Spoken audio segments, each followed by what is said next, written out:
আসসালামু আলাইকুম বন্ধুরা, তানিয়া ভিলেজ কিচেনে আপনাদের সবাইকে স্বাগত। আজকে আমি আপনাদেরকে দেখাবো শাপলা দিয়ে চিংড়ি মাছ দিয়ে রান্না করা। বিলিতে আমি এই শাপলাগুলো তুলে নিয়ে আসি। প্রথমে আমি এই শাপলাগুলো কুটে নেব। অনেক সকালে এই ফুলগুলো সব ফুটা ছিল, এখন মাত্র 2-3টে ফুলই ফুটা আছে, বাকিগুলো সব বুঝে গেছে। দেখুন কত সুন্দর এই ফুলগুলো দেখতে।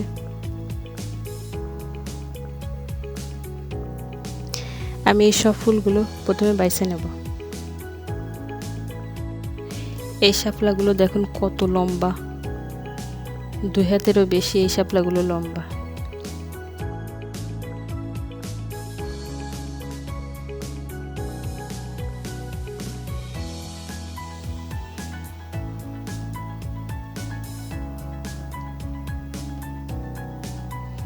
আমি সব ফুল ছেলে নেব, গাছ থেকে এর খোসা বের করে নেব। আপনাদের সাথে আমি একদম সম্পূর্ণ ফুল ছেলে নিয়ে তারপর মশলা রেডি করে নিয়ে হাজির হচ্ছি। কি কি মশলা লাগবে তাই।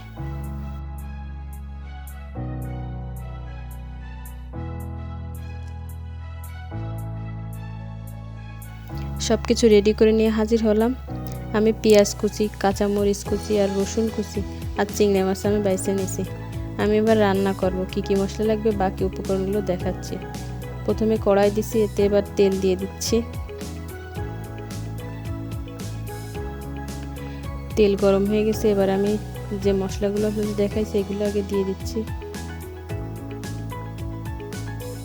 এগুলো একটু প্রথমে নাড়াই নেব, নেওয়ার পরে বাকি যে উপকরণগুলো দেবো তা আপনাদেরকে দেখাই দেবো।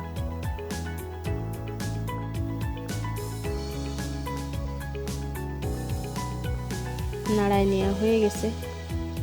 এই পর্যায়ে আমি এর উপরে প্রথমে লবণ দিচ্ছি, হলুদ, আবার একটু নাড়াই নিচ্ছি।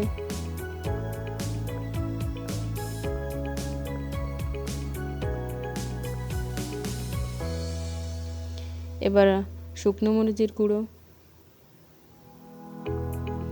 জিরের গুঁড়ো, ধনের গুঁড়ো। এবার আমি ভালোভাবে মশলাটা ভালোভাবে কষাই ফেলবো।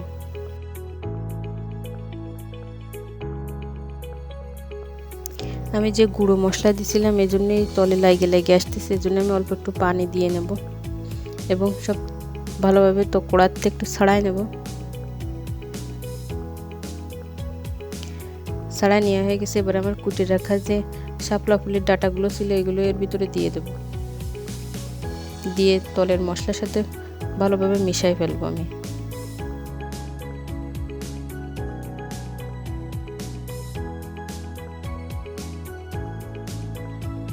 মিশানো হয়ে গেছে। এবার আমি এটা ঢাকনা দিয়ে ঢেকে রাখবো এবং কিছু সময় জাল দেব। আমি এখন একটু উঠাই দেখতেছি এটা কেমন হয়েছে। এর বেশটা পানি ছেড়ে দিছে, দেখুন কতটুকানি পানি ছাড়িছে। এই পানি আমি প্রথমে টানাই ফেলবো, আবার এটা ঢাইকে দিয়ে বেশ সময় পরে আমি আবার উঠাই দেখতেছি, বেশ নরম হয়ে গেছে। এটা ভালোভাবে ঘুটে ঘেটে দিচ্ছি, পানিটা টাইনে আসছে। আমি এতে এবার ঝোলের পানি দিয়ে দেব, আর একটু পানি লাগবে, আর একটু পানি দিচ্ছি। এই পানি টানালে আমার তরকারি হয়ে যাবে। এটা আমি এবার ঢেকে দেব।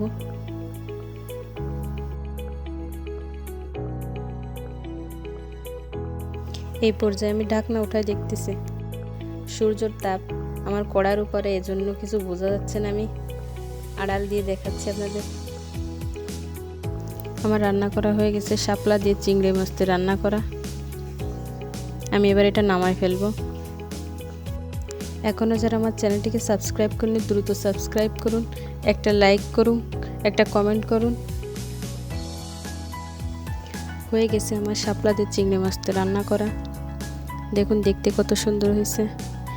আশা করি আপনারাও সবাই আপনাদের বাড়িতে রান্না করে খাবেন, খুবই ভালো লাগবে খেতে। এতক্ষণ যারা আমার ভিডিওটা এই পর্যন্ত এসেছেন তাদেরকে অসংখ্য ধন্যবাদ। আবারও দেখা হবে নতুন কোনো আইটেম নিয়ে। ততক্ষণ আপনারা ভালো থাকুন, সুস্থ থাকুন। আল্লাহ হাফেজ।